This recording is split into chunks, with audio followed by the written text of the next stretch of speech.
ఆయన చిత్తంలో, ఆయన చిత్తమే ఒక లోకం. ఆ లోకం అనే ఆ చిత్తంలో దేవుడు నిన్ను ఎన్నుకున్నాడు అంటే ప్రైజ్ ద లార్డ్. అందుకే that beautiful song, you know that beautiful song, పునాది మునిపే ఏలో ముందే ఆనంద ధ్వనులు చేసి పాడేరే ఉదయ నక్షత్రాలు, కొలతలేసినప్పుడే ద్వారాలు తెరిచినప్పుడే ఆనంద ధ్వనులు చేసి పాడేరే దేవుని ఆరులు. నూతన ఆకాశము, నూతన లోకము, నూతన యెరూషలేము వచ్చును. దేవుడే మనతో గుడారమయ్యుందును, మనమంతా మరలా పాడేదము. ఆయన సంకల్పం చొప్పున, ఆయన చిత్తంలో జగత్ పునాది వేయక ముందు ఆయన చిత్తం అనే లోకంలో నువ్వు ఉన్నావు. ఒకసారి ఆమెన్ చెప్తా. ఆమెన్. That's our address. ముందుగా చెప్పాల్సిన విషయం అది. బట్ వాషింగ్ మిషన్ అప్పుడు చక్కగా బట్టలు ఉతికింది, నీకు అర్థమైపోతే. Right, that's number 1. Some day మళ్ళీ ఒకసారి ఒక ఐదో వచనం చదువుదాం. 5వ వచనం, ఎట్లనగా తన ప్రియుని యందు తాను ఉచితముగా మనకు అనుగ్రహించిన తన కృపా మహిమకు కీర్తి కలుగునట్లు తన చిత్త ప్రకారమైన దయా సంకల్పము చొప్పున యేసుక్రీస్తు ద్వారా తనకు కుమారులనుగా స్వీకరించుటకై మనలను ముందుగా తన కోసము నిర్ణయించుకొని మనము తన ఎదుట పరిశుద్ధులమును ఎంచుకున్నాడు. జగత్తు పునాది వేయబడక మునుపే ఎంచుకున్నాడు. He chose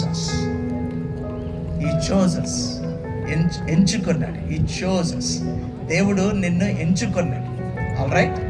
దేనికి ఎంచుకున్నాడు అంటే 2 విషయాలకి ఎంచుకున్నాడు. Number 1 to be blameless, number 2 to be holy. 2 విషయాలకి ఆయన ఎంచుకున్నాడు. జగత్తు పునాది వేయక ముందే దేవుడు నిన్ను చూసి you are blameless and you are Holi.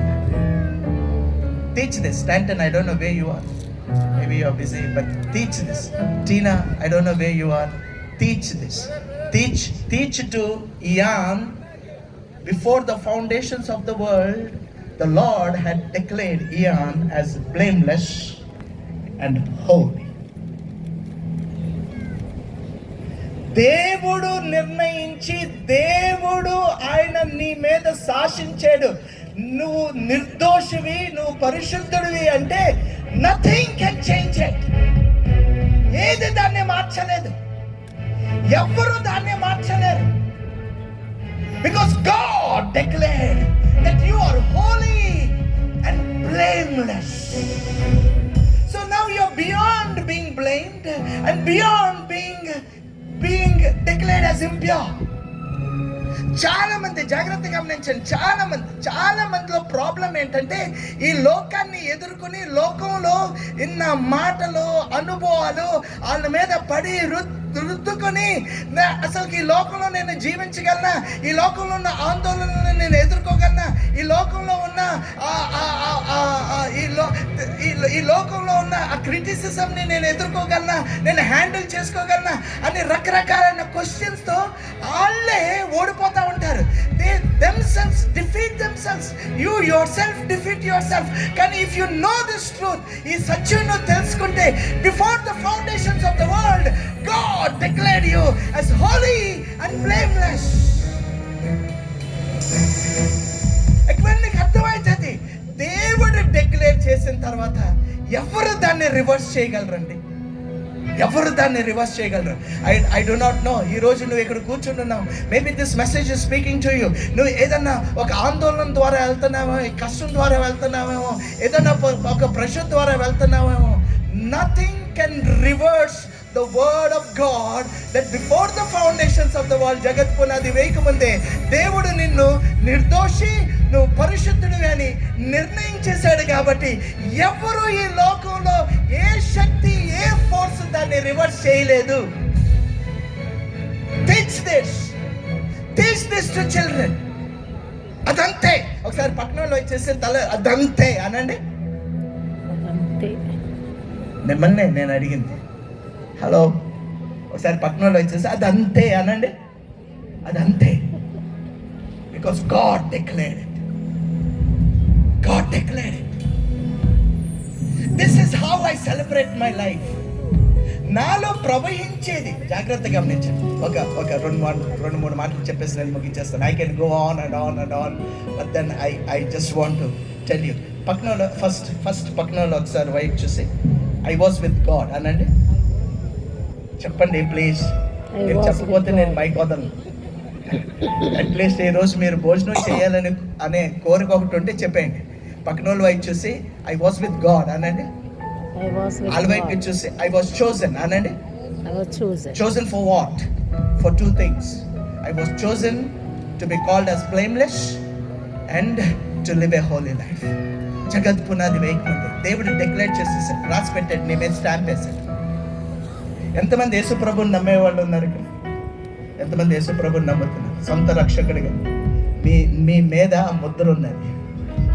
Amen. Come on. ఆమేన్. Praise the lord.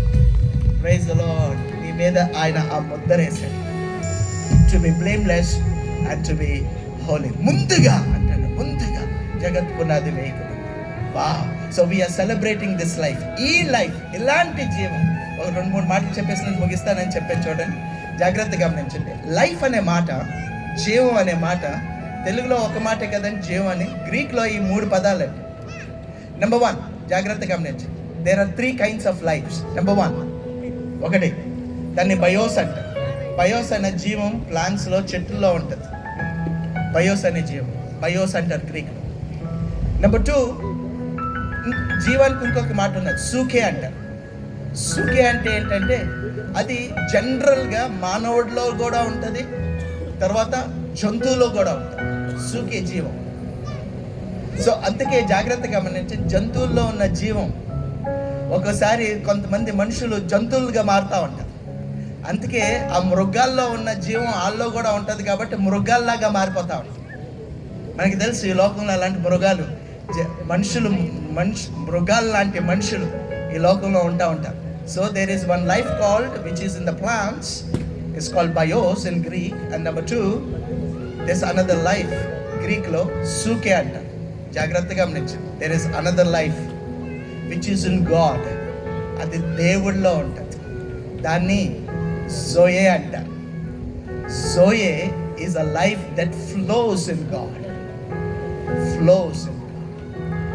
ఏ క్షణం అయితే, జాగ్రత్తగా గమనించండి, ఏ క్షణం అయితే ఒక సీక్రెట్ని మనం తెలుసుకుంటామో ఆ జోయే లైఫ్ నీ లోపలికి వచ్చేస్తుంది. ఆ సూకే లైఫ్ పోయి ఆ జోయే లైఫ్ దేవుడిలో ప్రవహించే జీవం నీలో ప్రవహించటం మొదలవుతుంది. అది ఆ ప్రయత్నంలో ఉండాలి. సో మానవుడు పుడుతూనే సూకే లైఫ్తో పుడతాడు. కానీ ఆ సూకే లైఫ్తో ఉంటే అది ఎటర్న్ అయిపోవచ్చు.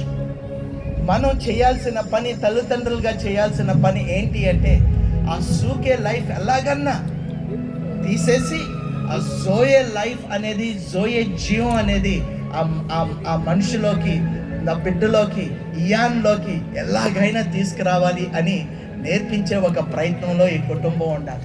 నేర్పించే ఒక ప్రయత్నంలో ఆ సంఘ కాపరు ఉండాలి, సంఘస్థుల్లోకి వెళ్ళాలని. నేర్పించే ప్రయత్నంలో తల్లిదండ్రులు ఉండాలి, పిల్లల్లోకి వెళ్ళిపోవాలని. నేర్పించే ప్రయత్నంలో తండ్రి ఉండాలి, నేర్పించే ప్రయత్నంలో ఆ తల్లి కూడా ఉండాలి. నేర్పించే ప్రయత్నంలో ఆ టీచర్ ఉండాలి, ఆ నేర్పించే ప్రయత్నంలో బోధకుడు ఉండాలి. దట్ సుకే లైఫ్ అన్నది తీయబడి ఆ జోయే లైఫ్ అన్నది మనుషుల్లోకి రావాలి. ఇది ఎలాగ వస్తుంది? ఒక మాట చెప్పేసి నేను ముగిస్తాను. యోహాను సువార్త 5వ అధ్యాయం 24వ వచనంలో ఉంటుంది. అందరు నా వైపు చూడండి, అందరు నా వైపు చూడండి. 2 minutes, ఐఎమ్ క్లోజింగ్ డౌన్. అందరు నా వైపు చూడండి, అందరు నా వైపు చూడండి. If you miss it, you will miss it. ఆ జోయే లైఫ్ మన జీవితంలోకి ఎలాగా వస్తుంది అంటే 2 విషయాలు చెప్తున్నాడు యేసు ప్రభు. జాగ్రత్తగా గమనించండి. నెంబర్ నెంబర్ 1 ఆయన ఏమన్నాడు అంటే నా మాట ఆ విని మాట విని నన్ను పంపినవాడు నన్ను పంపిన వాని యందు విశ్వాసం మీరు ఉంచువాడు. విశ్వసిస్తే 2 థింగ్స్ జాగ్రత్త గమనించండి. 2 థింగ్స్. యేసు ప్రభు మాట విని, ఆ మాటలు ఎక్కడ ఉంటాయి? బైబిల్లో ఉంటాయి. తర్వాత నన్ను పంపించి ఆయన యందు మీరు విశ్వసిస్తే ఆయన ఏమంటున్నాడు అంటే, జాగ్రత్త గమనించండి, ఈ 2 విషయాలు చేయగానే ఆయన ఏమంటున్నాడు అంటే, you will have, king James వర్షన్లో చాలా బాగుంటుంది, you will have eternal life అంటలా. నీకు నిత్య జీవం వస్తుంది అన్లా. చాలా మందికి నిత్య జీవం అంటే జోయే జీవం, నిత్య జీవం అంటే జోయే జీవం. ఆ నిత్య జీవం చాలా మందిని డిఫైన్ చేయమంటే, దానికి ఒక నిర్వచనం ఇవ్వమంటే ఏమంటారంటే, చచ్చిపోయిన తర్వాత వస్తుందండి అనుకుంటారా. కానీ బైబిల్ అలాగా లేదు. ఏ క్షణం అయితే ఆయన మాటను గైకొని, ఏ క్షణం అయితే ఆయన ఎవరైతే పంపించారో ఆ తండ్రి యందు నువ్వు విశ్వసిస్తే, కింగ్ జేమ్స్ వర్షన్లో ఏమని ఉంటుందంటే, you had ever lasting life, you had that eternal life. నువ్వు నిత్య జీవం కలవాడివి అంటున్నాడు. Right here upon this earth, while you live, the moment you believe the Father and you begin to hear the word of Jesus, you inherit that life. ఆ జీవం నీలోకి వచ్చేస్తుంది. అంతేగాని చచ్చిపోయిన తర్వాత, పైకి వెళ్ళిన తర్వాత నిత్య జీవం రావటం కాదు. ఆ నిత్య జీవం, అందుకే జాగ్రత్తగా గమనించండి, నీకు నిత్య జీవం ఎప్పుడు వస్తుంది అంటే, నిత్య జీవం నువ్వు ఎప్పుడు పొందుకుంటావంటే, నీకు నిత్య జీవం ఉన్నప్పుడు. నీకు నిత్య జీవం ఉన్నది, నువ్వు నిత్య జీవాన్ని నువ్వు పొందుకున్నావు కాబట్టి నువ్వు నిత్య జీవానికి వెళ్తున్నావు, లేకపోతే నువ్వు వెళ్ళావు. You had that everlasting eternal life అంటున్నాడు. వావ్ అని ఏమంటున్నాడంటే, జాగ్రత్త గమనించండి, please listen, please hold on please hold on with me. ఆయన ఏమంటున్నాడంటే, ఇంకా నువ్వు తీర్పులోకి రావు అంటున్నాడు. బైబిల్ ఒకసారి పక్కన నుంచి బైబిల్ చెప్తుంది ఏ మాట అనండి. చెప్పండి. నువ్వు తీర్పులోకి రావు. ఎంతమంది అండి తీర్పు గురించి మాట్లాడతారు? నీకు తెలుసా ఒక రోజు నీకు తీర్పు ఉన్నది, నువ్వు పైకి వెళ్ళిపోయిన తర్వాత నీకు ఒక తీర్పు ఉన్నదంటే, యేసు ప్రభు ఏమో నువ్వు తీర్పులోకి రావు అంటున్నాడు. నువ్వు తీర్పులోకి రావు. ఇంకా there is no judgment for those who are in Christ Jesus. There is no more condemnation. ఇంకా ఎవరైతే క్రీస్తులో ఉంటారో ఏ శిక్ష విధి లేదు అంటారు.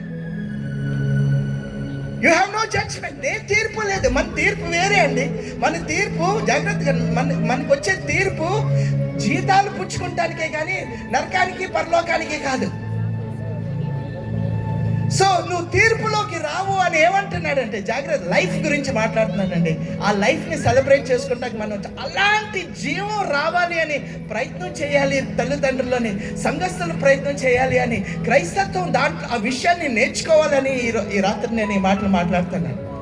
సో అప్పుడు ఆయన ఏమంటున్నాడు అంటే, నువ్వు మరణం నుంచి జీవానికి దాటిపోతావా అంటున్నాడు.